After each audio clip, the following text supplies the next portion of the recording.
नमस्कार दोस्तों। हमारी आज की कहानी भगवान सबकी सुनता है। समय आने पर भगवान सबकी सुनता है। कमेंट्स में एक बार हर हर महादेव ज़रूर लिखना। तो चलो करते हैं अपनी कहानी शुरू। एक शहर में एक अमीर सेठ रहता था। उसके पास बहुत पैसा था। वह बहुत फैक्ट्रियों का मालिक था।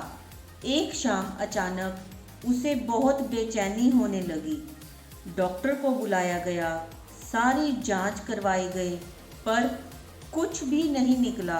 लेकिन उसकी बेचैनी बढ़ती गई।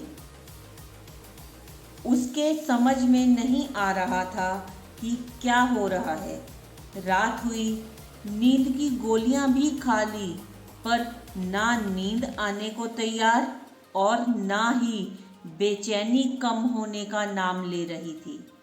वो रात को उठकर 3 बजे घर के बागीचे में घूमने लगा। घूमते घूमते उसे लगा कि बाहर थोड़ा सा सुकून है, तो वह बाहर सड़क पर पैदल निकल पड़ा। चलते चलते हजारों विचार मन में चल रहे थे।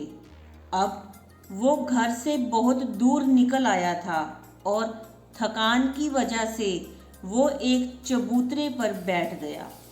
उसे थोड़ी शांति मिली तो वह आराम से बैठ गया।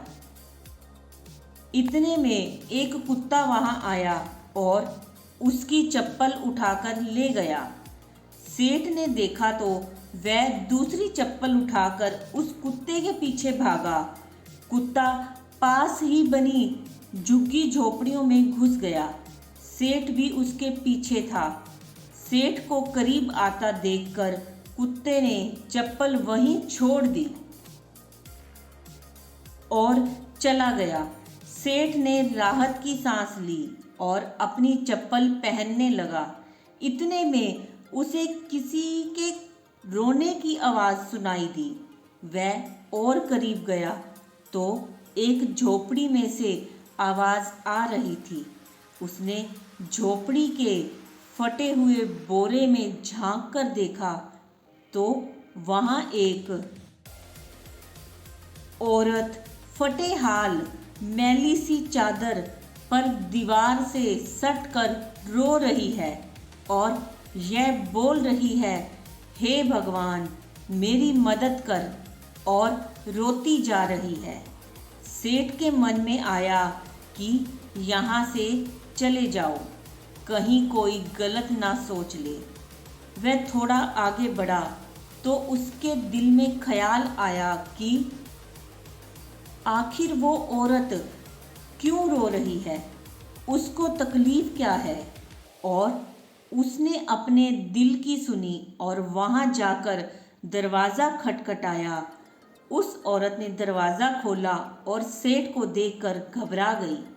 तो सेठ ने हाथ जोड़कर कहा, तुम घबराओ मत, मुझे तो बस इतना जानना है कि तुम रो क्यों रही हो। वह औरत की आंखों में से आंसू टपकने लगे और उसने पास ही गोदड़ी में लिपटी हुई उसकी 7-8 साल की बच्ची की ओर इशारा किया और रोते रोते कहने लगी कि मेरी बच्ची बहुत बीमार है, उसके इलाज में बहुत खर्चा आएगा और मैं तो घरों में जाकर झाड़ू पोछा करके जैसे तैसे हमारा पेट पालती हूँ, मैं कैसे इलाज कराऊँ इसका। सेठ ने कहा, तो किसी से मांग लो।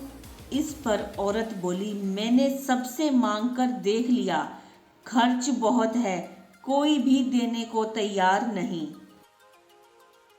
सेठ ने कहा, तो ऐसे रात को रोने से मिल जाएगा क्या। औरत ने कहा, कल एक संत यहाँ से गुजर रहे थे तो मैंने उनको मेरी समस्या बताई तो उन्होंने कहा, बेटा तुम सुबह 4 बजे उठकर अपने ईश्वर, अपने भगवान से मांगो, बोरी बिछाकर बैठ जाओ और रो, गिड़गिड़ाओ। और उनसे मदद मांगो, वो सबकी सुनता है तो तुम्हारी भी सुनेगा। भगवान सबकी सुनता है, वो तुम्हारी भी सुनेगा। मेरे पास इसके अलावा कोई चारा नहीं था, इसीलिए मैं उनसे मांग रही थी और वो बहुत जोर से रोने लगी। सब सुनकर सेठ का दिल पिघल गया और उसने तुरंत फ़ोन लगाकर एम्बुलेंस बुलवाई और उस लड़की को एडमिट करवा दिया।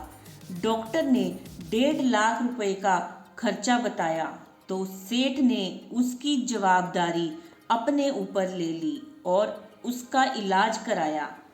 उस औरत को अपने यहाँ नौकरी देकर अपने बंगले के सर्वेंट क्वार्टर में जगह दी और उस लड़की की पढ़ाई का जिम्मा भी ले लिया।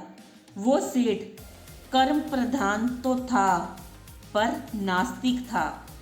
अब उसके मन में सैकड़ों सवाल चल रहे थे, क्योंकि उसकी बेचैनी तो उस वक्त ही खत्म हो गई थी जब उसने एम्बुलेंस को बुलवाया था। वह यह सोच रहा था कि आखिर कौन सी ताकत है जो मुझे वहां तक खींच ले गई। क्या यही ईश्वर है? और यदि ये ईश्वर है तो सारा संसार आपस में धर्म जात पात के लिए क्यों लड़ रहे हैं? क्योंकि ना मैंने उस औरत की जात पूछी और ना ही ईश्वर ने जात पात देखी। बस ईश्वर ने तो उसका दर्द दिखाया और मुझे इतना घुमाकर उस तक पहुंचा दिया।